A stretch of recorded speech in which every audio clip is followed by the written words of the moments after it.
At this time, I would like to call upon the delegates for the Vice Provost for Academic and Research of St. Paul Hospital Millennium Medical College, Dr. Mariamawit Asfaw, who is the Dean of School of Medicine, to make an introductory remark on behalf of the Vice Provost. Please join me to welcome Dr. Mariamawit Asfaw.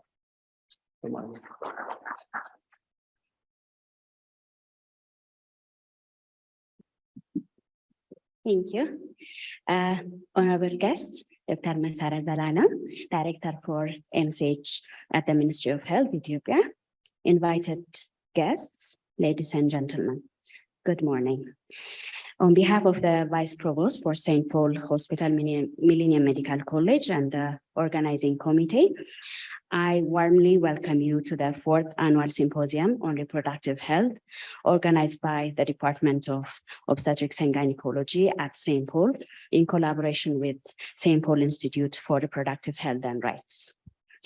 This year's symposium will be conducted under the theme Sustaining Sexual and Reproductive Health Services Amid Emerging Global Challenges.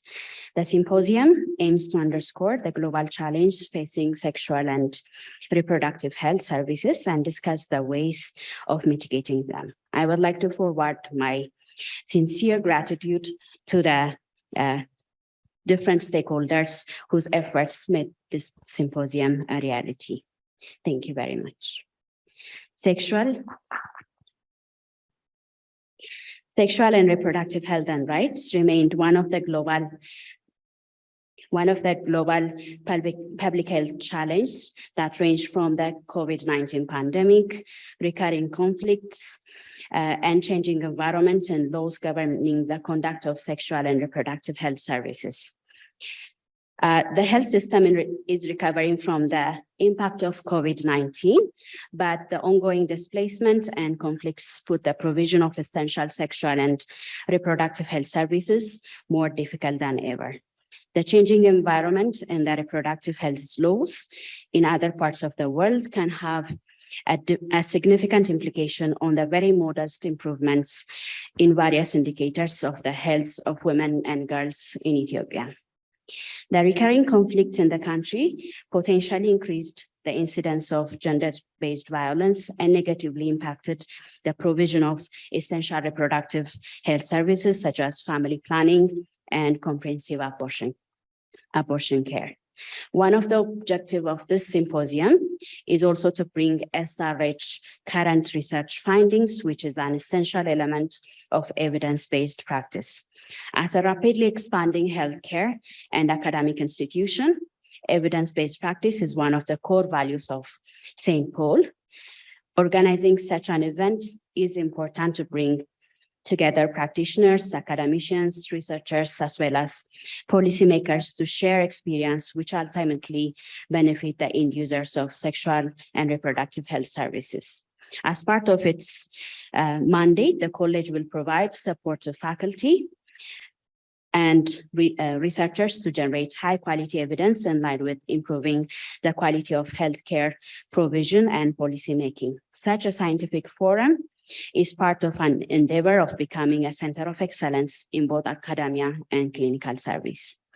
Even if St. Paul Institute for Reproductive Health and Rights is a young institution, it has been very active in creating platform and opportunities for faculty members to improve their research skills and publish scientific findings in reputable journals. This has been evidenced by an increasing volume of publication, which has come out from the Department of Obstetrics and Gynecology in the past few years. And this was also acknowledged at the annual research conference of St. Paul. I would like to say thank you to the Department of Obstetrics and mainly for the St. Paul Institute of Reproductive Health and Rights. Thank you very much. Finally, I want to pass my heartfelt appreciation to the various committee members, the Sphere Management panelists and presenters for their valuable contribution, which is going to make this symposium fruitful. I wish you all to have a very good 2 days stay in the symposium. Thank you.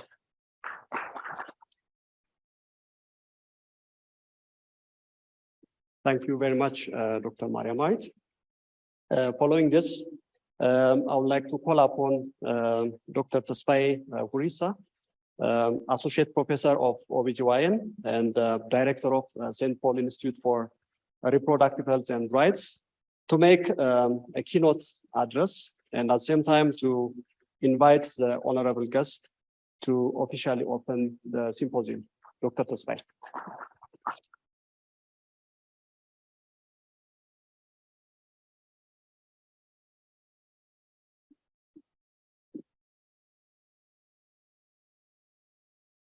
እንዴት አደራችሁ?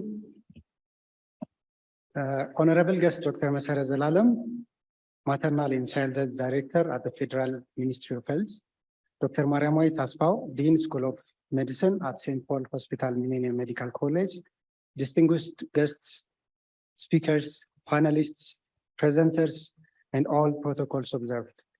On behalf of the Symposium Organizing Committee, I'm very delighted to welcome you all on this 4th annual Reproductive Health Symposium, which is organized by St. Paul Hospital Millennium Medical College in collaboration with St. Paul Institute for Reproductive Health and Rights. St. Paul Institute for Reproductive Health and Rights, since its establishment as a local civil society organization, has been working closely with St. Paul Hospital Millennium Medical College on several initiatives that improves the reproductive health of women and girls. SPEAR has been actively participating in research undertakings to support the effort of producing high-quality research that inform policy and practice. Again, SPEAR strongly believes in investing in the next generation of reproductive health advocates. Hence, in collaboration with St. Paul Hospital Millennium Medical College, we ensure that the undergraduate curriculum has all the necessary contents on family planning, comprehensive abortion care, and other related reproductive health issues. We also ensure that the students and graduates are geared with all the necessary skills that help them provide optimal care for their patients post their graduation during their clinical practice. This year's symposium will be conducted with the theme of sustaining sexual and reproductive health services amid emerging global challenges. We selected this theme carefully to show that we are still living with some of the challenges that we are enduring in the previous years, such as the COVID global pandemic, droughts, and humanitarian crisis. In addition to this challenge, the political dynamics in Western countries has created a growing anti-choice and anti-abortion movement targeted at restricting abortion access. So unless addressed timely and strategically, these movements might take us back to the period of extremely limited reproductive health access and high maternal morbidity and mortality. This is why we all need these kinds of platforms. So similar scientific sessions give us an opportunity to sit together and discuss and craft a timely and evidence-based solution to our common challenge. For the first time in 4 consecutive years, we gave the first pre-conference CME just yesterday at St. Paul Hospital Millennium Medical College, focusing on complex contraception and second trimester surgical abortion. This pre-conference CME was coupled with hands-on practice on selected cases. Participants had the experience to see and practice localization and removal of deep and migrated implants, as well as dilation and evacuation procedure. It was a rewarding exercise, and we hope to ensure to continue similar sessions with more momentum, covering broad areas of maternal health. We also received the largest number of abstracts this year. This has forced us to extend our symposium schedule and add half a day to the initial schedule that we are having. So you will be all able to listen to these interesting abstracts and poster presentation on broad reproductive health areas today and tomorrow morning. This also showed us that we need more similar learning platforms to come together and discuss on our challenge and design a timely and evidence-based solution to this challenge. I have no doubt that this symposium will share best practice and new scientific developments in the area of sexual and reproductive health. But this all should trickle down to the care of a woman. We have lots of work to do to improve the maternal health of our country. Are we giving optimal care to all our patients? Are we adopting the most recent technologies in our daily clinical practice? Are we giving service with compassion and respect? Are we teaching the next generation to be competent clinician and researcher? Is the country policy strong and bold enough to respond to the demand of our women and girls? These are some of the questions that we need to ask ourselves. I ask you all to challenge yourself, to challenge the system, to challenge the challenge, and do your part in creating a better world for women and girls. Saying this, I want to thank all the committee members, the Department of OBGYN at St. Paul Hospital for your extraordinary effort in preparing this symposium. I also thank all speakers for trusting this platform to share your experience and scholarly works. Lastly, I also want to thank all my team at St. Paul Institute for Reproductive Health and Rights. I wish you all successful deliberation, and I will call upon the Honorable Guest, Dr. Masara Zalalam, to make an opening remark and officially open the symposium. Thank you very much.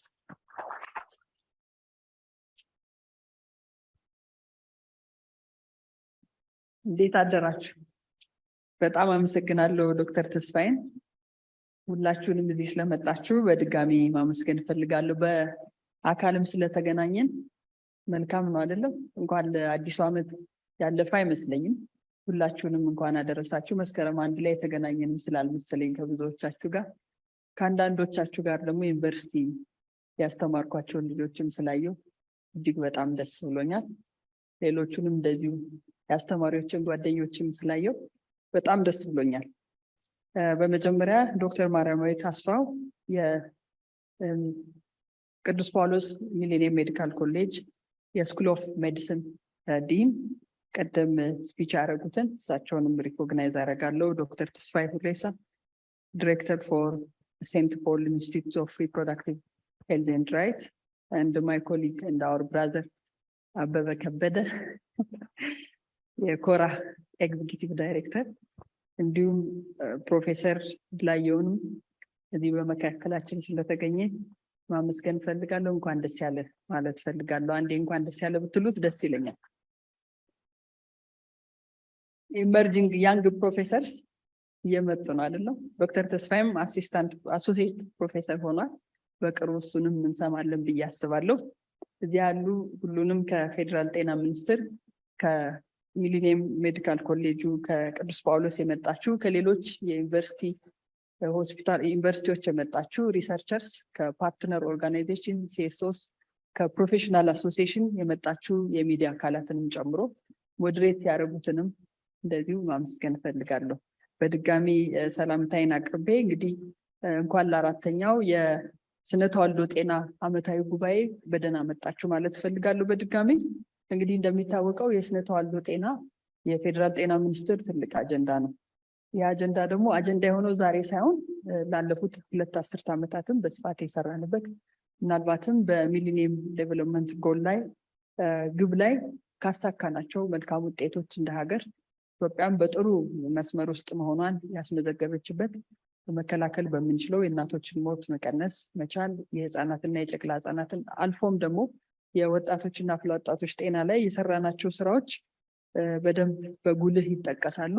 ለዚህ ደግሞ ትልቅ አስተዋጽኦ ያደረገው የስነ ተዋልዶ ጤና ላይ የሰራናቸው ስራዎች ናቸው። ይህን ስንሰራ በተለይ ደግሞ ስነ ተዋልዶ ጤናን ኢንሹር ለማድረግ ኢኩዊቲን ወይም ፍትሐዊነትን፣ ተደራሽነትን፣ ጥራትን ማዕከል ባደረገ መንገድ ኢትዮጵያን በ3 መክፈል ብንችል በአግሬሪያን ብለን በአርሶ አደሩ አካባቢ ያለው ማህበረሰባችን በጣም ሰፊ ነው።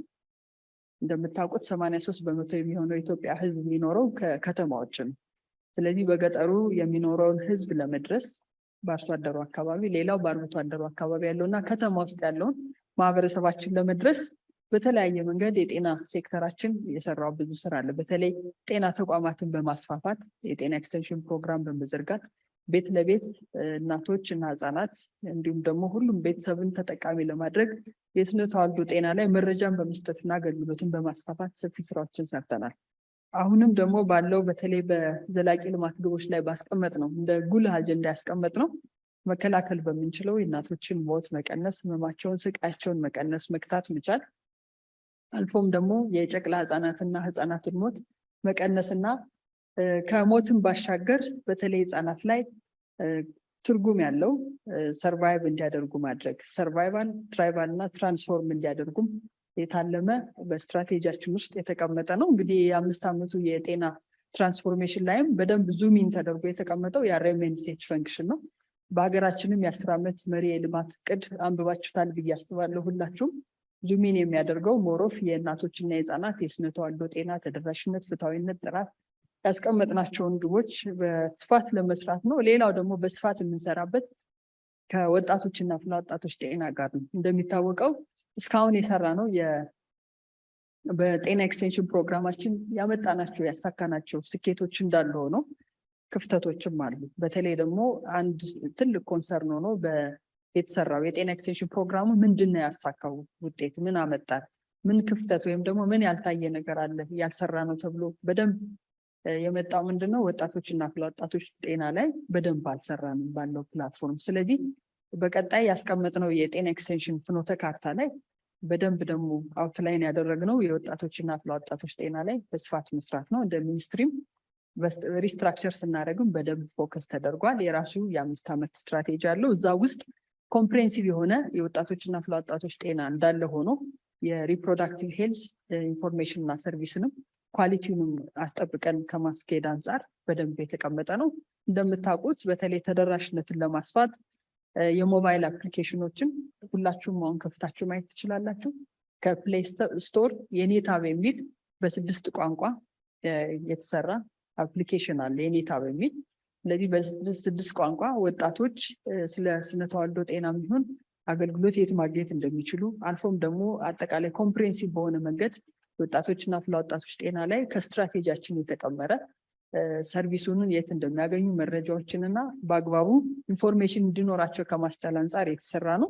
ሌላው ደግሞ ከጤና ሚኒስቴር የነፃ የስልክ አገልግሎት ጋር እሱንም እንደዚሁ ኮኔክት የሚያደርግ ነው። የተወሰነ የላይፍ ስኪል ኮምፖነንትም አለው። ስለዚህ በእንደዚህ አይነት ኢኖቬቲቭ በሆኑ መንገዶች የተጀመሩ ስራዎችም ስላሉ እሱን ማንሳት እፈልጋለሁ። ስለዚህ እዚህ የመጣችሁ በተለይ ከአካዳሚክስም ስለሆነ ሪሰርቸርም ስለሆናችሁ እንደዚህ የጤና ሚኒስቴር የሚሰጣቸውን የፖሊሲና የስትራቴጂ ወይም ደግሞ የአተገባበር ስልቶችን ኢምፕሊመንት እንዲደረጉ እንድታግዙ መጠየቅ እፈልጋለሁ። ይህን የምታገዙበት መንገድ ምናልባትም ወደ ማህበረሰቡ የምንቀርብ እኛ ነን። ሁለተኛ ደግሞ መዳረሻችን በእናንተ በኩል ነው የሚሆነው። አገልግሎት ከሚሰጡ ተቋማት ነው የመጣችሁ። ስለዚህ ሰርቪሱ ሲሰጥ ቴለርድ በሆነ መንገድ የናሽናል ፖሊሲ እና ስትራቴጂውን እሱን በደንብ አላይን ያደረገ እንዲሆን እሱን እጠይቃለሁ። ሌላው የምታስተምሯቸው ተማሪዎች በአንደር ግራጁዌሽን የሚሆን በፖስት ግራጁዌሽን በፌሎሺፕ የሚሆን እነዚህን መመሪያዎችና ፖሊሲና ስትራቴጂዎች በደንብ እነሱም መረጃው ኖራቸው እንዲተገብሩ ሄደው ሲያስተምሩን በዛ ልክ ተደራሽነቱንም ለማስፋት እሱንም እንድታስጨብጡልን እጠይቃለሁ። ሌላው ሶስተኛው ከሪሰርች እና ኤቪደንስ አንጻር እንደ ጤና ሚኒስቴር የምናወጣቸውን ፕሮቶኮሎች፣ ፖሊሲዎች፣ ስትራቴጂዎች ደግሞ ለማስተግበር ያለውንም ክፍተት እና ቀጣይ ስትራቴጂ እና ፖሊሲዎቻችን ደግሞ ስንከልስ የፖሊሲ ግባት የሚሆኑ እንደዚህ መረጃዎች ይመጣሉ ብለን እናስባለን። በተለይ ይሄ የ4ኛው ሲምፖዚየም እንደዚህ አይነት ሪኮመንዴሽኖችን ይዞ ይመጣል ብዬ አስባለሁ። ሌላው ዘ ጉድ ፕላትፎርም አንደር አርኤምኤንሲኤች ራክ ፕላትፎርም አለ። የሪሰርች አድቫይዘሪ ኮሚቴ አለ የሚመራው ፕሮፌሰር ምርኩዜ ታውቋቸዋላችሁ። እሳቸው አድቫይዘሪ ናቸው። ስለዚህ እሳቸው ይመሩታል። አሁን ደግሞ ዶክተር አብዱላሊቅም አሉ።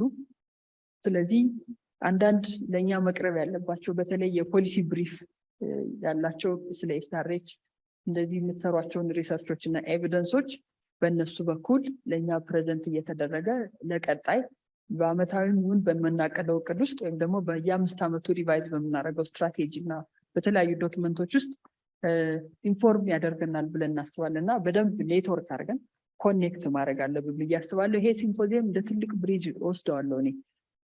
ሴክተርን ከአካዴሚያ ከሪሰርች ብሪጅ የምናደርግበት ነው። ምክንያቱም ዩኒቨርሲቲዎች ወይም ደግሞ አካዳሚያ ወይም ሪሰርች ያለባቸው ተቋማት ደሴቶች አይደሉም። የማህበረሰብ አገልግሎት መስጠት አንድ ፈንክሽናቸው ነው። ከዛ ደግሞ ለሴክተሮች ወይም ደግሞ ለፖሊሲ ሜከርስ የፖሊሲ ግብዓት የሚሆን ኤቪደንስ እና ሪኮሜንዴሽን ይዘው ያመጣሉ የሚል ሀሳብ ያለ። ስለዚህ ይህን ብሪጅ የምናደርግበትን ሲስተም ማስቀጠል ማስጠበቅ ይኖርብናል። በዚህ አጋጣሚ የቅዱስ ጳውሎስ ሚሊኒየም ሜዲካል ኮሌጅን የሊደርሽፑንም ቴክኒካል ወርክ ፎርሱንም ያለውን ኮሚትመንት በእጅጉ ማመስገን እፈልጋለሁ። አንዴ ብታመሰግኑልኝ ሚኒስትሮች አመሰግናለሁ። ከቴሙ ከተነሳን እንግዲህ በጣም በብዙ ፈተና ውስጥ ሆኖም የስነ ተዋልዶ ጤናን ማስቀጠል ማዝለቅ ነው። ስለዚህ እንደ ጤና ሴክተር ምናልባትም እንደ ሀገርም በጣም የተፈተንበት ነው ብዬ አስባለሁ። ባለፈው 2 ዓመት የተፈጥሮ የሚሆን የሰው ሰራሽ ችግር ሀገራችን ውስጥ ብዙ ፌስ አድርገናል። የተፈጥሮ ሲባል እንዳትረሱት ነው። የደዘርት ሎከስት የሚረሳ አይመስለኝም አይደለም። ምናልባትም በብዙዎቻችን እድሜ ታሪክ ውስጥ እኔ ለመጀመሪያ ጊዜ ነው ያየሁት። እንዲሁ ዝም ብለን የምናልፈው አይደለም። ምክንያቱም ከምግብ ዋስትና ጋር የሚያያዝ ስለሆነ የስነ ተዋልዶ ጤናንም አፌክት የሚያደርግ ስለሆነ፣ ስለዚህ ከደዘርት ሎከስት ኢንፌስቴሽን ጀምሮ የነበረው ፍለድ እና ድሮት አልፎም ደግሞ በሰሜኑ የሀገራችን ክፍል የተከሰተው ከባድ ጦርነት፣ በሌሎች ክልሎችም የተነሳው ግጭት፣ ሌላው ደግሞ የግሎባል አንዱ የሄድ ሴኪሪቲ አጀንዳ ኮቪድ ፓንደሚክ ነው። ስለዚህ በእነዚህ ፈተናዎች ውስጥ ሆነን ራሱ ኢሴንሻል ፈንክሽን ለማስቀጠል እንደ ጤና ሚኒስቴር ሰፊ ርቀት ሄደናል። እንደምታውቁት ለነገ የሚባል ነገር የለም። አንዲት እናት ዛሬ ልትወልድ ብትመጣ ለሚቀጥለው ዓመት ስኬጁል ወይ ሪስኬጁል አትደረግም። ስለዚህ የስነ ተዋልዶ ጤና አጠቃላይ የእናቶች፣ የጨቅላ ህጻናት፣ የህፃናት፣ የወጣቶች፣ አፍላ ወጣቶች ጤና ጉዳይ ለነገ የምንለው ነገር አይደለም። በጣም አስቸኳይ ነው የሚሆነው። ካልሆነ ደግሞ ጊዜ የሚሰማም አይደለም። ስለዚህ ለነገ ተራ ወይም ተርታ የሚጠብቅ አይደለም። ስለዚህ ማስቀጠል ግዴታ ነው የሚሆነው።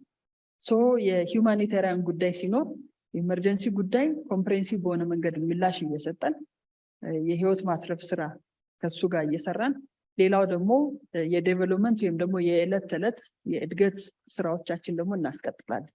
ሌላኛው ኔክሰስ ፒስ ነው።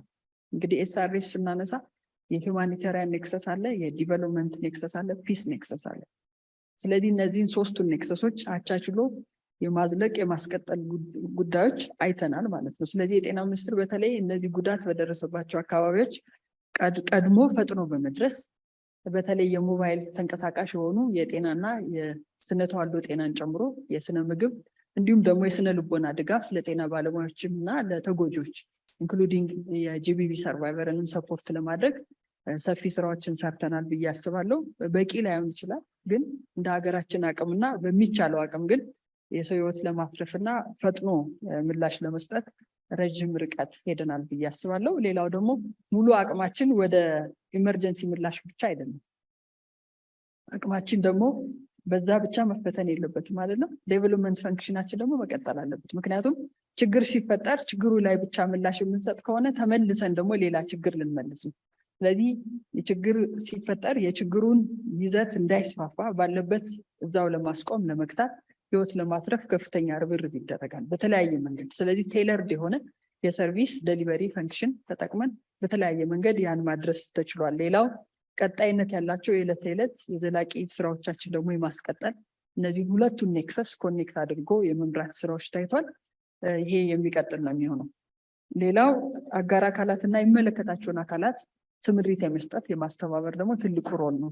ስለዚህ እንደዚህ አይነት ሁኔታ ወይም ኢመርጀንሲ ሲኖር ፍራጃይል እንዳይሆን ሲስተሙን መንግስት ጥንቃቄ ያደርጋል። ስለዚህ የሀብት ብክነትና ፍሰት እንዳይኖር በአግባቡ እንዲመራ ይህን ሁሉንም አካል ኮኦርዲኔት የማድረግ የማስተባበርና ስምሪት የመስጠት መመሪያ የመስጠት ስራዎችንም ሰርተናል። ሌላው ፈንክሽን ሶስተኛውን ማነሳው ፋይናንሲንግ ነው። እዚህ ላይም እንደምታዩት ቻሌንጅ ሲፈጠር ገንዘብ ይፈልጋል፣ ሀብት፣ ሌሎች ሀብቶች ይፈልጋል። ስለዚህ ፋይናንስ የማድረግ ለኤመርጀንሲ ፕራዮሪቲ ሰጥቶ በደንብ ቴይለርድ የሆነ የሀብት የገንዘብ የሚሆን ኢንካይንድ ማድረግ ስለሚያስፈልግ እሱንም በትኩረት እንደዚሁ ትኩረት ተሰጥቶ የተሰራበት ነው። እንደ አርኤምኤልሲኤች ማንሳት እንፈልገው በተለይ ለሰሜኑ የሀገራችን ክፍል ምላሽ ለመስጠት የዛሬ አመት አሁን ኦልሞስት የሴፍ ማዘርሁድ በጥር እናከብራለን። የባለፈው አመት በተለየ መንገድ ነው ማኔጅ ያደረግን። ሀብት አስተባስበናል።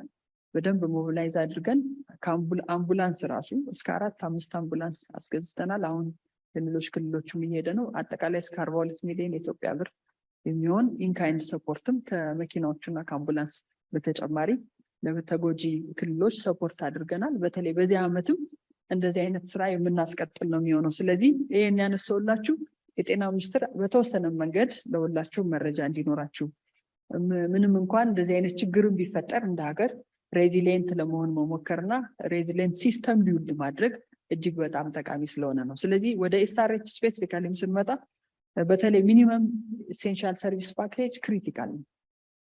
አሁን ብዙ ጊዜ የኢመርጀንሲ ሪስፖንስ ላይ የታችሁ እንደሆነ ሁሉም ሰው ምግብ ለማድረግ፣ ልብስ ለመስጠት ወይም መጠለያ ለማዘጋጀት፣ ውሃ፣ ሌሎች አቅርቦት ለማድረግ በሚሮጠው ልክ ስለ ኤስአርኤች ብዙ እውቅና የለም። ስለዚህ አትሊስት ኤስአርኤችም አንዱ ከምግብ ያልተናነሰ አንድ ኢሴንሻል የኢመርጀንሲ ኮምፖነንት እንደሆነ ለማስቻል ሰፊ ርቀት ሄደናል። ከዛ ጋር እንግዲህ እንደ ጤና ሚኒስቴር የኢመርጀንሲ ወይም የኢመርጀንሲ ሪስፖንስ ላይ ኤስአርኤች ጋይድላይን ተዘጋጅቷል። ሌላው ደግሞ ከዚህ በተጨማሪ ከኢፒኤችአይ ጋር በመሆን የኤስአርኤች ኮሚኒቲውን በደንብ ኮኦርዲኔት የማድረግ የማስተባበር ሀብት የማፈላለግ እና በተገቢው እንዲመራ የማድረግ ስራዎችንም ሰርተናል። ሞኒተሪንግ ኢቫሉዌሽን እንዲሁም ደግሞ ብዙ ኤክስፔሪንሳችን ለግሎባል ኮሚኒቲውን በዌቢናር ሸር አድርገናል። ምክንያቱም ኢትዮጵያ እንዴት ፈንክሽኑን ሰስቴን ማድረግ እንደቻለች፣ እንዴት ሚቲጌት እንዳደረገች ሁሉ ችግር ቻሌንጁን ሸር ማድረግ ችለናል ብዬ አስባለሁ። ይሄን ሁሉ ስናደርግ እንግዲህ እናንተም አላችሁ ከኋላም ከፊትም ከጎንም። እኛ እንግዲህ ፖሊሲና ስትራቴጂ ስናወጣ የሚፈጸመው አገልግሎት ሰጪው አካል ጋር ነው። ስለዚህ እናንተ የመጣችሁባቸው ተቋማት አገልግሎት ይሰጣሉ። ስለዚህ እናንተ የምትሰጡት የድምር ውጤት እንደ ሀገር ሰክሰስ ስቶሪ ሆኖ ይመዘገባል። ስለዚህ እንደ ሀገር የምናስመዘግበው ውጤት ላይ እናንተም ባለድርሻ እንደሆናችሁ በዚህ አጋጣሚ መግለጽ ፈልጋለሁ። እንግዲህ ይህም ብዬ ኤክስፔክት የምናደርጋቸው ነገሮች ይኖራሉ። ከዚህ ከአራተኛ ዓመት ጉባኤው ማለት ነው። ኤክስፔክት የምናደርገው ሜቢ የሴንት ፖል ሚሊኒየም ሜዲካል ኮሌጅ በተለይ የኤስአርኤች ሪፕሮዳክቲቭ ሄልዝ ራይት ኢንስቲትዩቱ በተቻለ መጠን ሌሎች ክልሎች ጋር ሌሎች ተቋማት ጋር እንዲስፋፋ ማድረግ ቢቻል። ምክንያቱም ሰፊው ማህበረሰብ ያለ እንደምታውቁት ያው 83% የሚሆነው ህዝባችን ያለ ከከተማ ውጭ ነው። ስለዚህ በተቻለ መጠን ሌሎች ከአካዳሚክ አትሞስፌር የመጡ መሪዎች የእናንተን ልምድ በደንብ ሼር አድርገው ሌሎች እንደዚህ ብራንች ተቋማት መፍጠር የሚቻልበት ነገር ካለ በደንብ የልምድ ልውውጥ ብታደርጉ። ምክንያቱም አሁንም የኤስአርኤች ኢንፎርሜሽን ያልተዳረሰበት አለ። መረጃውን ቢኖር በደንብ ቴለርድ በሆነ መንገድ ማህበረሰቡ በሚረዳው መንገድ ተቀምሮ መድረስ አለበት ብለን እናስባለን። ሌላው ቅድም ዶክተር ተስፋዬ ያነሳው ነገር አለ፣ እኔም ሸር ማድረግ ሁላችንም የምንወስደው በተለይ ኮምፓሽኔት መሆን፣ ኤምፓቲ በጣም ይፈልጋሉ። አርኤምኤንሲኤች ፈንክሽን የሚያደርገው ስለ እናቶች ለማውራት ለነሱ ኬር ለመስጠት ለነሱ ቀና ልቦና ይፈልጋሉ ከምንም በላይ። ስለዚህ ኮምፓሽኔት የሆነ ባለሙያ ወይም ደግሞ እዛ የሚማር ሰው ነው ወይ እያስተማርን ያለ ነው የሚለውን በጣም መፈተሽ ይጠይቃል። ከራሳችን ይጀምራል ማለት ነው። ስለዚህ ከምንም በላይ እኔ እሱን የምተረጉመው እኔ ክሊያንት ሆኜ ከሄድኩኝ በስሜ ከጠራኝ አንድ ፊዚሻን I start to respect him or I start to respect her። ስለዚህ ሰው በስሙ እንዲጠራ ይፈልጋል አይደል? ስለዚህ ነይና ምናምን ከሚባል በተለይ እናት ማለት ነው ልትወልድ የምትሄድ እናት ወይም የነፍሰ ጡር እናት ክትትል ያላት አገልግሎት ፈልጋ ሄደች በጣም ምስኪን ናት አይደል? ከዛ በላይ በጣም ኬር የሚፈልግ ሰው አለ ብዬ አላምንም። ስለዚህ እሷን ያው ማክበር ይጠይቃል። አደራ ማለትም ስለምፈልግ ነው። ሌላው ለማይናገሩት አይደለም the aim of being pregnant is aspiring to have a healthy baby። ምንም ሌላ እንትን የለም። ኢልነስም አይደለም፣ ፕሬግናንሲ ፊዚዮሎጂ ነው። ስለዚህ ልትወልድ ስትሄድ ደግሞ ጤናማ ልጅ ፈልጋ ነው የምትሄደው። ስለዚህ ልጇንም መነጠል አንችልም። ምናልባትም ሲኤስ ሲሰራ በመጋረጃ ለስራው ሲባል ነው። የአንስቴዚያ ቲም አለ and የሰርጂን ክሮ አለ። ያ ለስራው ሲባል ነው። ግን አንድ ላይ አንድ ህርት ይፈልጋሉ። ልጇንም መርሳት የለብንም። እሷንም ሁለቱን ኮኔክት ማድረግ ያስፈልጋልና በጣም ንጹህ ቀና ልብ ያስፈልጋቸዋል እናትና ህፃናት፣ ልጃገረዶችም እንደዛው ወጣቶች። ስለዚህ በዛ ልክ የምናስተምራቸውን ተማሪዎች በዛ ልክ ሸፕ ማድረግ ኮምፓሽኔት እንዲሆኑ በጣም ሞዴል መሆን አለብን ብዬ አስባለሁ። በጣም በስብዕና በዲስፕሊን የተሞላ አገልግሎት መስጠት አለብን። እንደ ሀገር ትንሽ ያው ወቀሳዎች ምናምን ስላሉ ነው ያን ወቀሳ እኔ አልቀበለውም። ምክንያቱም በጣም ሰልፍለሱ ነው አገልግሎት የሚሰጡ ባለሙያዎች ያሉባት ሀገር ናት። ብዙ ሚሊዮኖች ታክመው ድነው ሲሄዱ አይጨበጨብም። አንፎርቹኔት አጨብጭባችሁ ታውቃላችሁ? በየቀኑ ወደው ሲሄዱ አይጨበጨብም። አንድ የሞተ ጊዜ ግን ታውቃላችሁ እንዴት ሀገር እንደሚቀበል። ያኛውን በደንብ ሸፕ ለማድረግ አትሊስት ኮምፓሽኔት መሆን አይደለም ሪስፔክትፉል ኬር እንዲሰጡ በጣም እሱን አበክሬ ጠይቃቸዋል። ሁላችሁን ይህን እንደ አሳይመንት ይዘን መሄድ ያስፈልጋል። ይህም ብዬ እጅግ በጣም የተሳካ የውይይት ጊዜ እንዲሆንላችሁ እመኛለሁ። ይሄን የአራተኛውን ጉባኤ ያዘጋጁ አካላትን በተለይ ደግሞ የቅዱስ ጳውሎስ ሚሊኒየም ሜዲካል ኮሌጅ አመራሮችን፣ ባለሙያዎችን፣ የኢንስቲትዩቱን ዳይሬክተር እና ዲኗንም ጨምሬ ሁሉንም እዚህ ያላችሁ አንዴ በድጋሚ ብታመሰግኑልኝ ይጠይቃል። ሌሎቻችሁ ደግሞ ከኢንስቲትዩቱ ውጭ የመጣችሁ በተለይ በንቃት እንድትከታተሉ ከዚህ ልምድ ወስዳችሁ በተቋማችሁ ስትመለሱ በጣም የሆነ ነገር ይዛችሁ መሄድ አለባችሁ። ከሚቀርበው ሴሚ ምናምን ባለፈ ሄዳችሁ ምንድነው ማስቀምጠው? አሁን ዶክተር ተስፋዬ ነገ ከነገ በኋላ የሆነ ነገር አስቀምጦ ይላል። ኢንስቲትዩት ክሬት ማድረግ ቀላል አይደለም። ስለዚህ የሆነ የምታስቀምጡት ነገር ያስፈልጋልና ስትመለሱ ትልቅ የቤት ስራ እንዳለባችሁ በደንብ እሱን ማስመር እፈልጋለሁ። የተሳካ እንዲሆን ለሁላችሁም እመኛለሁ። በዚህ አጋጣሚ ድጋፍ ያደረጉ አካላትንም ደግሜ ማመስገን እፈልጋለሁ። ይሄ ጉባኤ በይፋ መከፈቱን አበስራለሁ። የተሳካ እንዲሆን በድጋሚ እመኛለሁ። አመሰግናለሁ።